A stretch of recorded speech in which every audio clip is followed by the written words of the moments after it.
এ রাখাল শুনে নাও,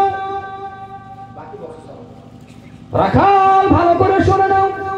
হযরতে উমর যখন ডাক দিয়া বলতেছেন, রাখাল এই জায়গাটার মধ্যে আমি আসছি গো রাখাল, তোমাদের সামনে দেখা যায় অনেকগুলি বকরি বেড়া বকরি। রাখাল পারো যদি আমাকে এক গিলাস বকরির দুধের ব্যবস্থা করে দাও। আসলে খাওয়া না, ইন্টারভিউ, ভালো করে বুঝবেন।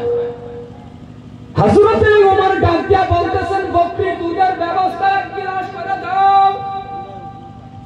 রাখাল তো চিনতে পারে নাই তিনি যে উমর। রাখাল তো আর জানে না এই লোকটা যে ভিজিটের। রাখাল তো আর জানে না বাবা তিনি আমিরুল মুমিনিন। রাখাল বসার থেকে দাঁড়ায়া গেলেন, ডাক দিয়া বলতেছেন, পথিক গো, ও পথিক, তার মানে ও ভাই, অচেনা কি কোনো মানুষকে যদি আপনি দেখেন বা আমিও দেখি